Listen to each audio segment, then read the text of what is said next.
The following program was made possible by the generosity of those who have determined to hold fast to the true Roman Catholic religion, as expounded by the Roman Catholic Church before the disasters of Vatican II and the so-called New Mass.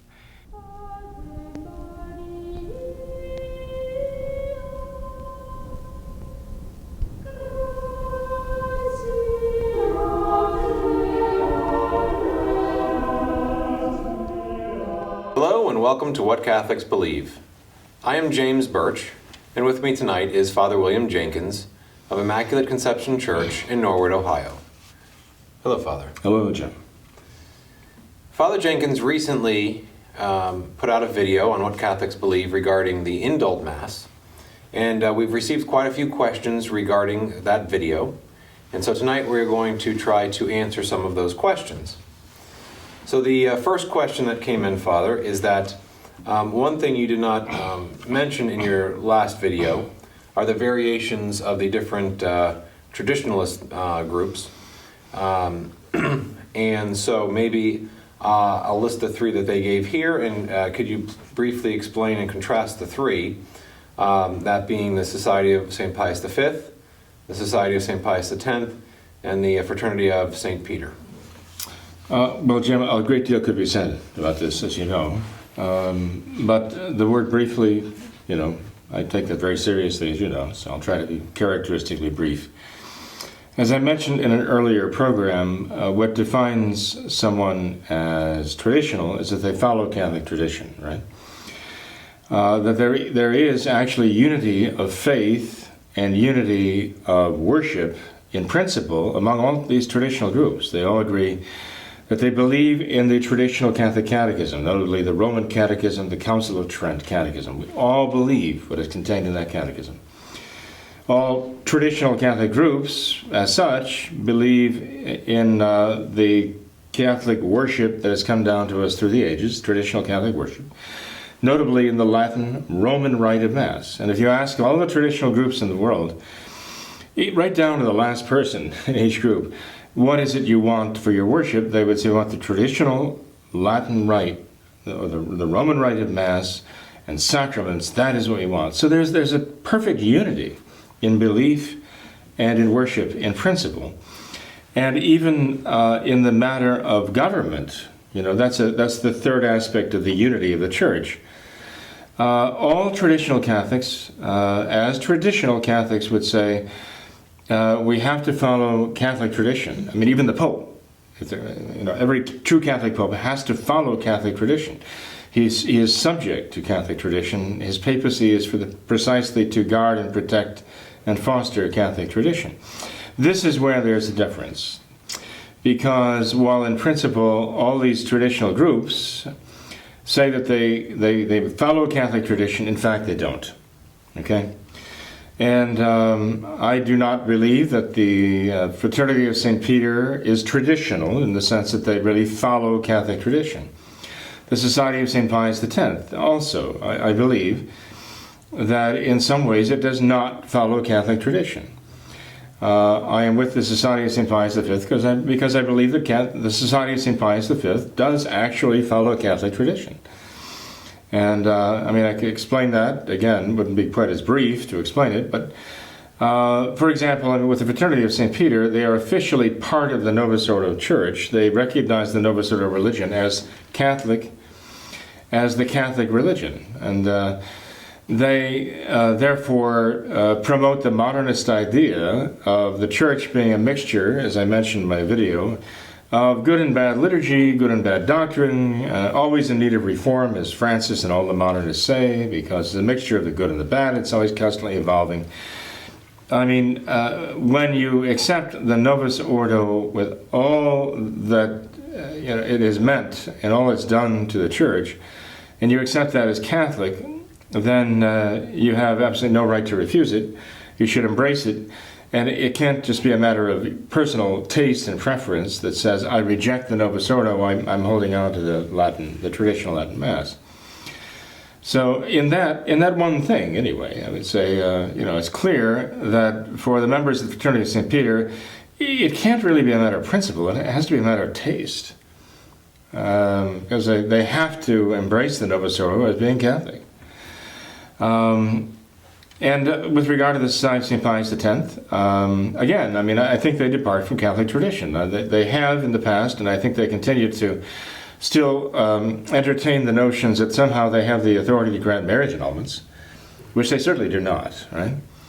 And they also continue to say that Francis is most certainly the vicar of Christ on earth, that he's a supreme pontiff, successor of Peter, and then, at least as far as I can see, they actually do nothing that he tells them to do, and they do not feel obliged to obey him in anything. If they happen to do something that he wants them to do, it's because they filtered it out and they decided, yes, okay, that's acceptable to us, so we'll do it. Now, if we see someone as certainly a Roman pontiff, we might say, yes, the popes can command things that are contrary to Catholic faith and injurious to souls, as St. Robert Bellarmine said, in which case popes should be resisted. But to say somebody is a pope and then to consider oneself entirely exempt from any authority he might have, that is not really Catholic, because that is a negation of the papacy. One might argue that Francis himself negates the papacy, but then they should say so. And that raises the other question, that if he doesn't even believe in the papacy, as the Catholic Church teaches, how can he be the Pope? How could he be accepted in office he doesn't even believe in? So there are all kinds of questions about that. But the Society of St. Pius X, I mean, even in its liturgy, they say they're following the liturgy of John the 23rd. I guess now they have to recognize him as St. John the 23rd. But they're really not. I mean, they do things that deviate from the 1962 Missal of John the 23rd. And so they just motu proprio, by their own decision, whatever it's coming down from, they say, well, we're going to do this differently from what we say we're doing, what we have to do, because you have the papal authority here, so that's why we had to accept the 1962 Latin Missal. But that doesn't count when it comes to us making revisions in it and making exceptions to it. That we do because we want to do that. I don't see any of that as really being traditional.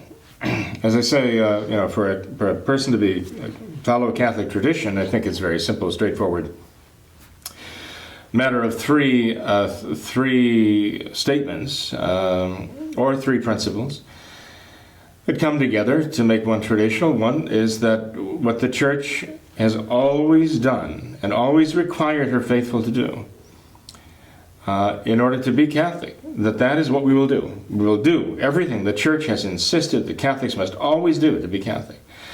And the second principle is similar to it, but it's still the negation, but it still enjoins following Catholic tradition. That is, whatever the Catholic Church and her tradition has always and everywhere condemned as absolutely contrary to being Catholic and incompatible with Catholicism, we will never do. And the third principle is that what the Church has said can and should be done in times of crisis. And that's where we have the example of the Church's history showing us what that is, because the Church has had to judge the behavior of Catholics in times of crisis, and has told us, yes, this was right and this was not right. Well, what the Church has said must be done in a time of crisis, again, that we will do. We'll feel an obligation to do that.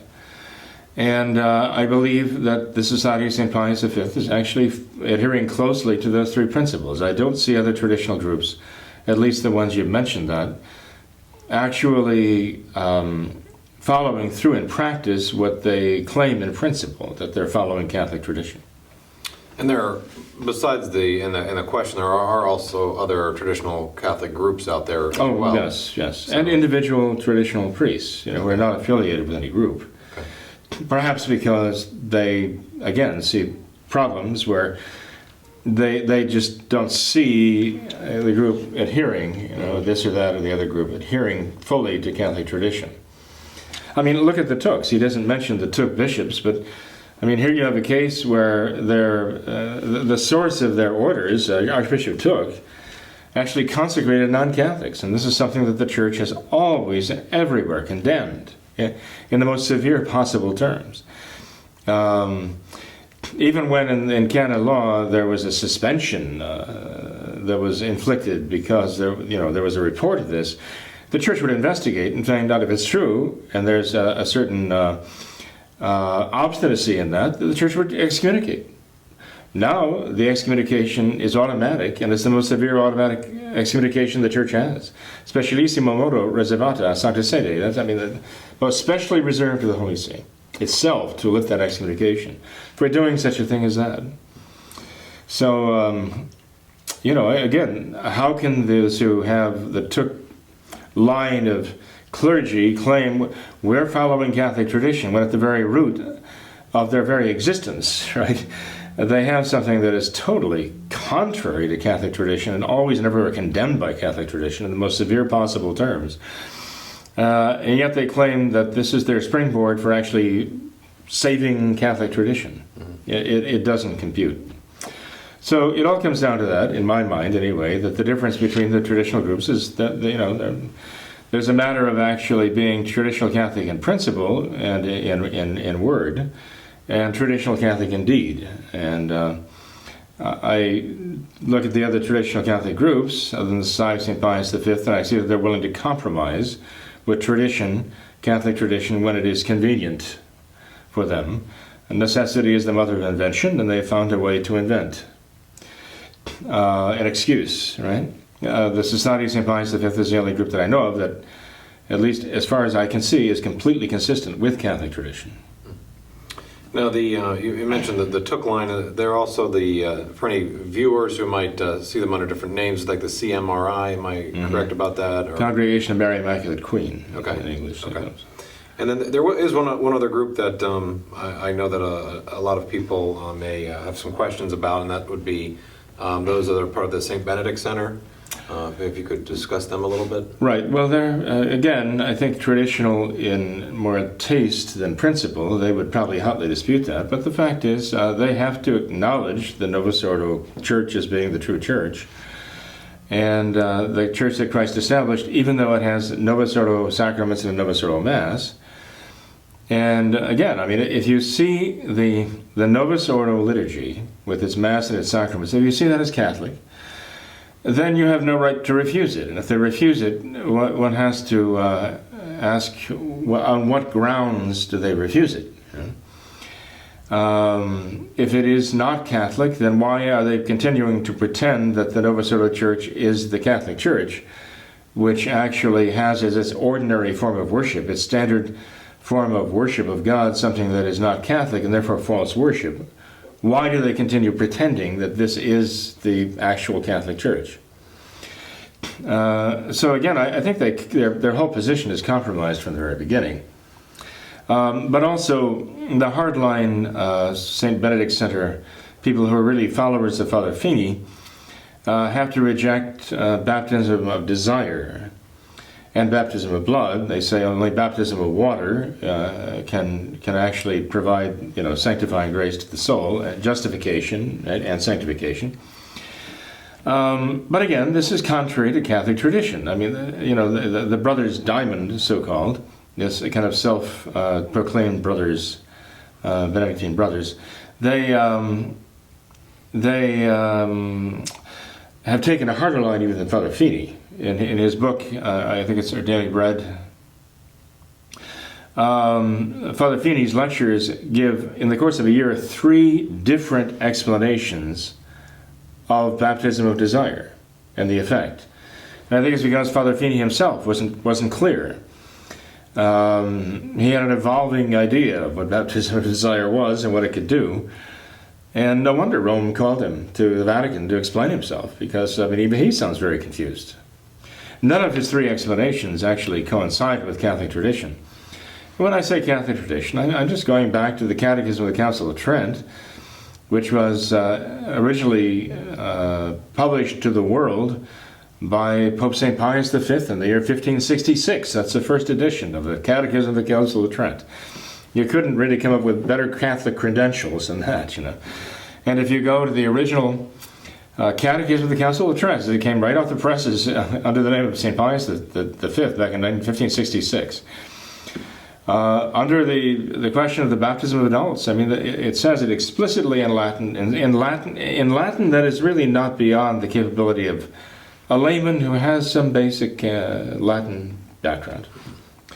It says that in the case of adults, the Church does not consider the urgency in baptizing the adult as it does with the child. Because if the adult who has the intention of being baptized, okay, who intends to be baptized, but actually dies before baptism through no fault of his own, not by his own choice, okay, that he wasn't baptized.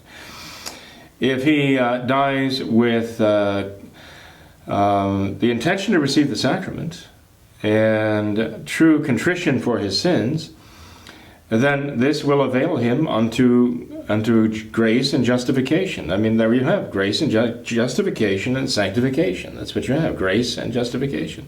That's the effect of the sacrament of baptism. And if one dies justified and in the state of grace, well, we know what the Catholic Church has taught now, always, that a saint, the soul that goes before God for judgment in the state of sanctifying grace is saved. It may not go straight to heaven because it might have perfect charity. But I mean, the Church even requires more about that from the grace of justification from the baptism of desire. Because again, I mean, there's a strong traditional argument. The Church is saying that in order to be justified of their sins through the baptism of desire, they have to have a perfect love for God, because they're not able to receive the sacrament of baptism or the sacrament of penance. So a perfect contrition is necessary for the forgiveness of mortal sin, outside of, the sacrament of baptism or the sacrament of penance. I mean, there are others who might argue, the desire for the sacrament of baptism does grant them that justification, even if their contrition is imperfect. There are some who would make that argument too. I don't know that the Church has actually explicitly answered that question. The Council of Trent, as far as I could see, did not stipulate perfect contrition motivated by a perfect charity, perfect love for God. At least not in that place, in any case. But the point is that the Church makes it very clear that there is such a thing as baptism of desire, in the sense that the graces can be given because of the desire for the sacrament, the intention to receive it, and true contrition for one's sin. It's explicitly stated.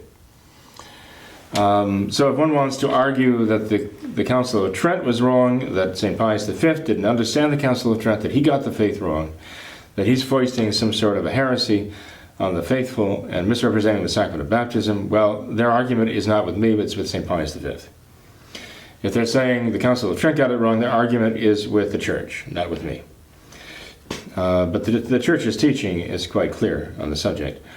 What they do is they spot check, like Protestants. They cherry pick going through tradition and so on, and they put together a list of quotations that together kind of tend to show that they're right, and anybody else who believes in baptism of desire is wrong. But again, I memean, Protestants can make a very strong case like that too, if they go through the scriptures and do the same thing, cherry pick the citations. As an attorney, I mean, if you just hear the defense, the guy is innocent. If you hear the prosecution, the guy's guilty. But when you have someone who really knows the teaching of the Church, is theologically well schooled, and cares about the truth, Catholic truth, he's going to give you the whole story. And like St. Thomas Aquinas, in giving you the both sides of the question and then answering the objections. Well, that's the Catholic way to proceed. That's not the way they proceed. The deniers of baptism of desire don't proceed that way. They just give you the evidence for what they're saying, and then they cut it off. So, in any case, again, they are not following Catholic tradition. And insofar as they are following Father Feeney in his confusion, they're definitely not following Catholic tradition. Father Feeney supposedly was reconciled with the Church, the Novus Ordo Diocese of Boston. And this is what I was told. Actually, I visited St. Benedict's Center back when, and I was told this story I won't mention the name, by someone, it was actually official in the St. Benedict Center at that time. He said that an auxiliary bishop from the Diocese of Boston came to St. Benedict Center in Still River. I think it was back sometime in the 1960s, late 60s. And he came to visit Father Feeney and wanted Father Feeney to sort of come back into the fold. This time it was kind of the Novus Ordo fold. And that Father Feeney was kind of non-committal and was not ready to do that. But that the auxiliary bishop was walking with Father Feeney to the door as he was leaving, and they came across, posted on the wall, the Athanasian Creed. I think it was the Athanasian Creed, not the Nicene Creed. Anyway, allegedly, the official with St. Benedict Center told me that the Archbishop, the auxiliary bishop stopped and said to Father Feeney, "Do you believe what's written there?" And Father Feeney said, "I absolutely do." And the auxiliary bishop said, "Well, let's pray that together." So they prayed it through together. The auxiliary bishop left, and the next thing Father Feeney knew, he'd been reconciled with the Archdiocese of Boston. So this is what I was told by, as I say, somebody at St. Benedict Center in Still River who should have known the truth. And I think he was telling me in all sincerity what he believed to be the truth. Okay. Well, now that we've gone through the list of some of the various traditionalist groups, the next question has to do with specifically the Society of St. Pius V. And the question is, does the Society plan on one day returning to full communion with the Vicar of Christ? If so, how will this occur, and what will the all clear look like? Well, let's clarify a couple things. Full communion as opposed to no communion, or full communion as opposed to so-called partial communion, okay? Because the Catholic Church does not believe in partial communion. That's an invention of the Novus Ordo. And the New Order Church invented partial communion because of her ecumenism, right? All religions have some truth and mixtures of truth and error. They're all evolving. I mean, this is modernist talk. And so they're all more or less in communion with each other to some extent. I mean, we're even communing with the Muslims insofar as we all worship one God, the same God, they say, right? We know that's not true. We do not worship the same God. They worship a false God. We worship the true God. And we are not in partial communion with them by any means. And we're not in partial communion with any other religious body that denies the Catholic faith and was not established by Jesus Christ. Okay, these are inventions by men, by mortal men who basically took the Catholic religion, crossed out what they didn't like, and started others, false religions of their own creation. So we're not in partial communion. We're in full communion with Christ, okay? And we're in full communion with all the vicars of Christ who ever lived. We're in full communion with them. That's the whole point. And we're doing this, we are actually being faithful to Catholic tradition precisely because we know you can't be in communion with the Church and you can't be in communion with the Vicar of Christ unless you are following Catholic tradition. The Pope himself, right, cannot be, in fact, in communion with Christ if he is denying Catholic tradition. He's rejecting Catholic tradition. Not only in practice, but in principle, as Francis does. I mean, Francis and the Novus Ordo pontiffs, the pontiffs of the New Order, because that's what they are. I mean, they brought in this New Order, they represent the New Order, and they have found a closet in their great, monstrosity that they've built. This New Order Church, they found a closet for a Latin Mass, okay, where they expected to go to die, eventually, but they reject the very idea of Catholic tradition.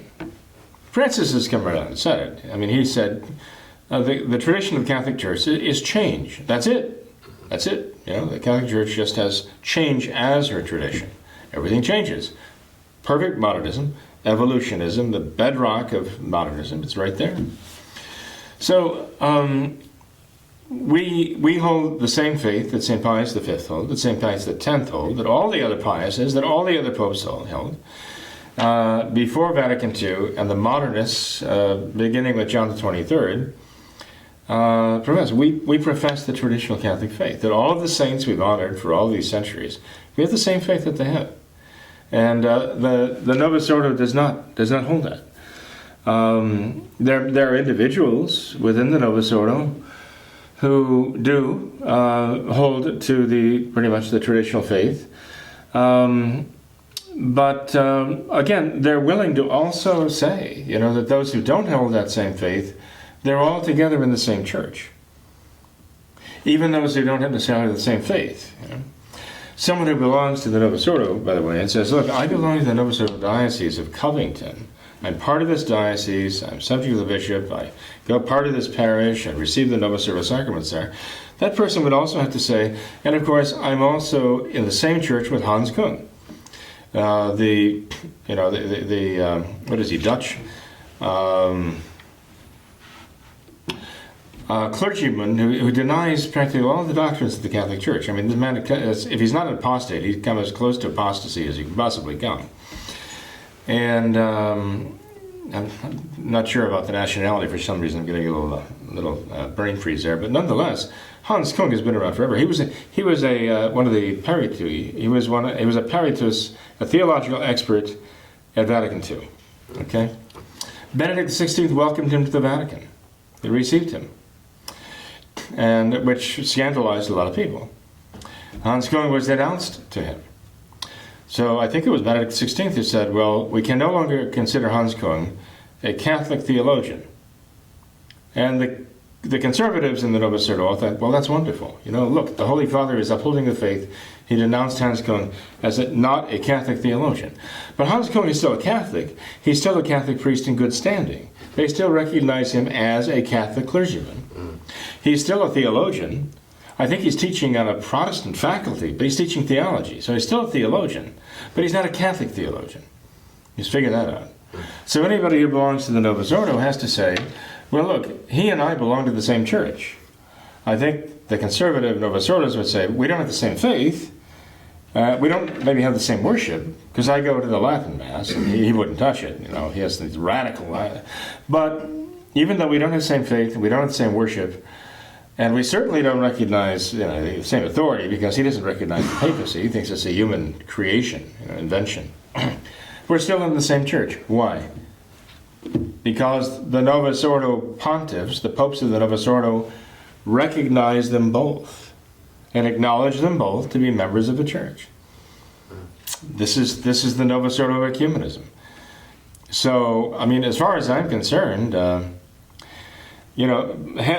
Kung is not a Catholic. He's a problem, okay? Recognizably so. I mean, manifestly he's not a Catholic. He doesn't have the faith.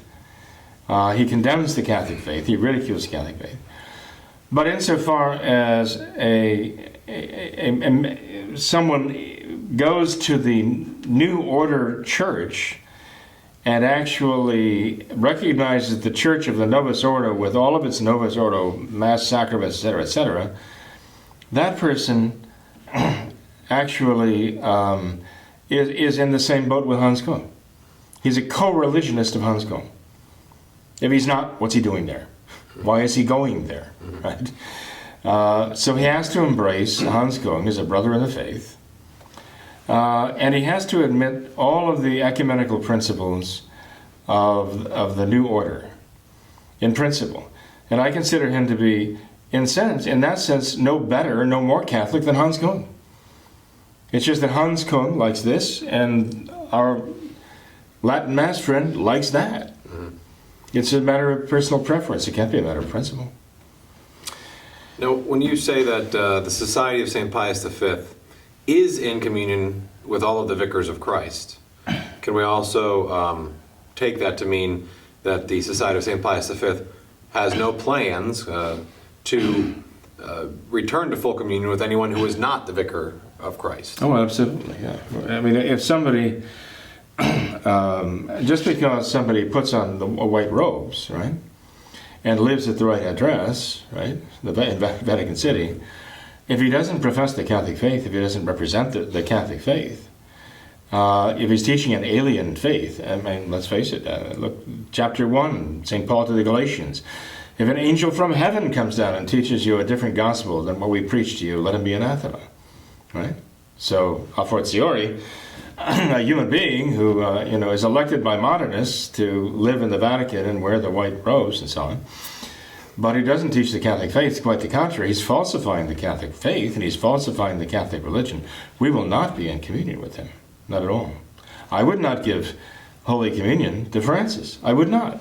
I would rather die than give Holy Communion to Francis Jorge Bergoglio, because I would consider myself to be betraying the entire Catholic Church in all of her history. Just read St. John Chrysostom on denying Holy Communion and how vehement he is at that. He actually told his priests in Constantinople, if you're afraid to deny somebody Holy Communion, one of the sheep who comes up with a dirty mouth and is ready to,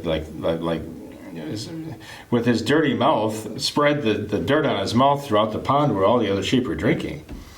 He said, if you're afraid of them because they're rich or they're powerful, call me. Let me come. I will go with the host and I will refuse them Holy Communion for you. So, I mean, this is something that the Church was absolutely adamant about because it involves sacrilege. And actually the worst possible sacrilege against the very person of our Lord in the Blessed Sacrament. I couldn't give Holy Communion to Francis under any circumstances. So that's what it means to be in communion with, and I would never give him Holy Communion. And then any so-called pontiff like him, who outwardly may appear to the world as the pontiff because he's living in the Vatican and he's wearing the white robes and he appears on the balcony and everybody's hailing Viva Papa. But the fact is, if he doesn't have the faith, as Francis does not have the faith, he doesn't practice the faith, as Francis does not practice the Catholic faith, he practices the Novus Ordo.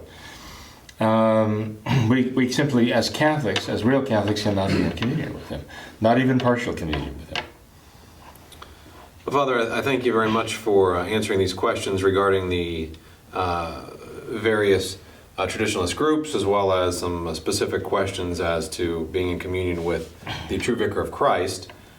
Next episode, we will continue to answer more questions regarding the Indult Mass that have come into us, and I thank you very much for your insight tonight. Well, thank you, Jim. Appreciate it. And thanks to our questioner here. Appreciate that. We thank you all for viewing our episode tonight. We keep you in our prayers. We ask you that you also pray for us, pray for our priests, and if you would like to submit any of your questions, feel free to do so to the email address that is currently on the screen. If you have any requests as well, such as for any of the materials that have been on the show, please submit them to that email address. We thank you for your patronage, and we ask you to remember the words of Our Lady at Fatima, to pray, make sacrifices, and consecrate you and your families to the Immaculate Heart. Thank you.